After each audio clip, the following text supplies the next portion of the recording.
10 years. I want you to think about that. 10 years of promises, and I want to walk you through a few of the big ones because the pattern is so obvious, it's so documented, and so undeniable. And it's our duty to remember everything and not be distracted. So let's start with healthcare. 2015, quote, repeal and replace Obamacare was something terrific. Okay, fine. He wins. Republicans own the House, own the Senate, the White House, total control, nothing standing in the way. And what did Americans get? Nothing. Not a bill, not a draft, not a napkin with ideas on it, nothing. John McCain kills it with a thumbs down and the whole thing collapses because there was nothing there to begin with. 2019, quote, incredible healthcare is coming. 2020, Trump is on Fox News with Chris Wallace.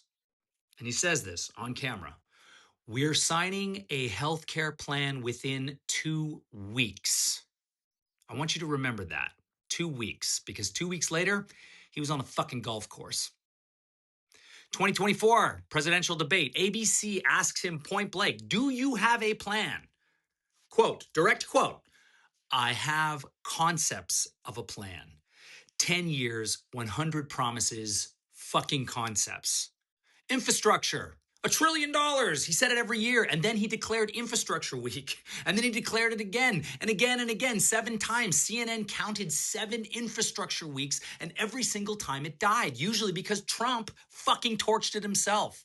2019, he walks into a meeting with Pelosi and Schumer, to cut a deal. Apparently, he's about to do something great, cut a deal, and he walks straight back out without even sitting down. He throws a fucking tantrum. He goes to the Rose Garden to complain about being investigated. No bill, no plan. Biden passes a $1.2 trillion infrastructure plan with actual infrastructure in his first year. Actual roads, actual bridges, actual jobs. And Trump, and I need you to hear this, Trump tried to kill that bill. Pressured Republicans to vote against fixing roads in their district. But they built America anyway. No thanks to him. Drain the swamp. You remember that one?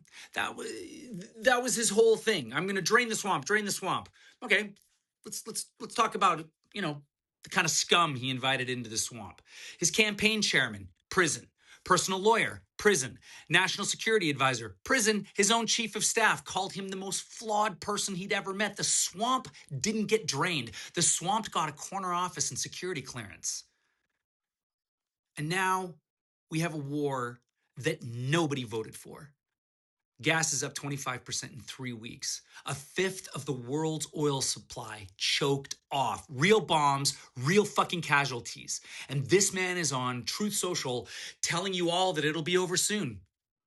He said 4 to 5 weeks. And then we're close to finishing. And then he said, and I'm quoting him directly, quote, both complete and just beginning. The fuck does that even mean? That's not a wartime president. That's a guy who has no idea what he's doing